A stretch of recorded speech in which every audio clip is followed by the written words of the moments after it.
Isa na naman pong mass shooting ang nagte-trending ngayon sa loob ng eskwelahan. At marami po ang nasawi, marami po ang nasugatan. At ang suspect po mga kaibigan, mga kapatid, ay isa na naman pong minor de edad na nagtataong gulang na 14 years old. Horror in the classroom. A gunman opens fire on school children.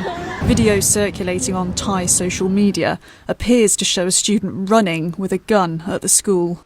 We know the gunman was a pupil there, and just 14 years old.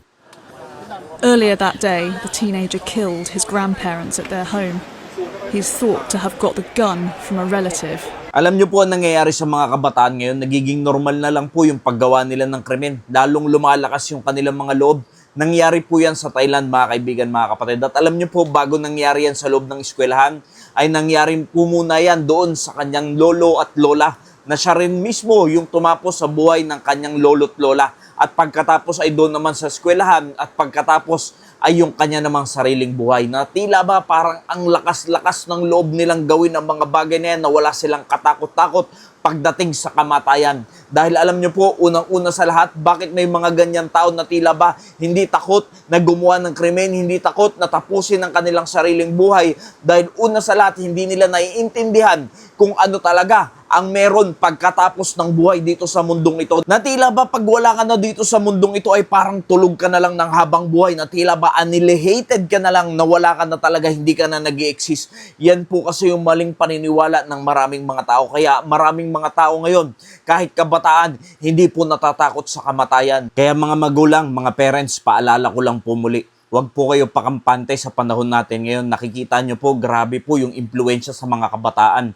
At mamaya, isang araw, hindi natin alam, hindi natin masabi ang mabiktima o ang mambiktima ay isa rin po sa ating mga anak na hindi natin gugustuhin mangyari yan. Kaya alam nyo po, habang bata pa sila, habang kaya nyo silang akayin sa bahay-sambahan ng Panginoon upang matuto sa salita ng Diyos, turuan kung paano maligtas ang tao, turuan kung paano lumakad ng maayos sa mundong ito, na maiwas sa mga ganyang klaseng krimen, ay dapat po habang maaga pa ay tinuturuan na po natin ang ating mga anak. Tayo mismo yung nagiging impluensya sa kanila, hindi yung sanlibutan yung nagbibigay ng impluensya sa kanila, kundi tayo na mga magulang. Dahil anong gusto po natin? Isang araw, yung mga anak naman natin yung gagawa ng ganyan dahil hindi natin natutukan, dahil hindi natin naturuan ang salita ng Diyos, dahil hindi natin napakilala sa kanila yung tagapagligtas ang ating Panginoong Jesucristo. Kaibigan, baka magsisi ka lang din sa huli. Kaya alam nyo po, hindi malabo na mangyari sa isa sa mga anak natin yung ganyang bagay na yan. Kaya habang maaga pa,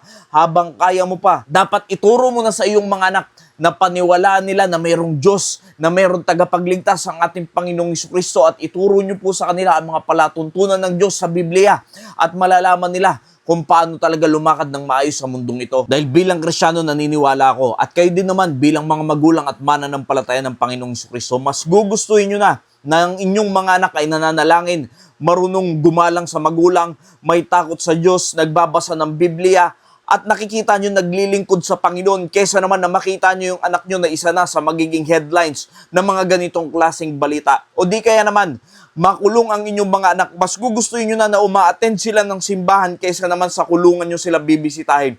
Mas gugustuhin nyo na yung anak nyo ay sumisimba sa bahay-sambahan ng Panginoon kaysa naman pupunta na lamang siya sa bahay-sambahan ng Panginoon pero wala na siyang buhay, pinaglalamayan na siya. Mga kaibigan, mga kapatid, seryoso pong issue ang bagay na ito.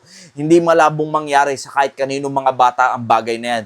Kaya tayo bilang mga magulang ang dapat maghulma sa kanila sa tamang kaisipan at ipakilala natin ng tama ang Panginoon sa kanila habang maaga pa. Dahil pag lumaki na ang mga yan na hindi mo napakilala si Kristo, pinabayaan mo yan. Kaibigan ko minamahal, sigurado ako pagsisisihan mo yan at mahirap nang ituwid ang mga bata pagka sila ay lumaki na yan yung kinamulatan nila. Kaya't mga magulang, pakaingat po tayo sa panahon ngayon. Bantayan natin maigi ang ating mga anak.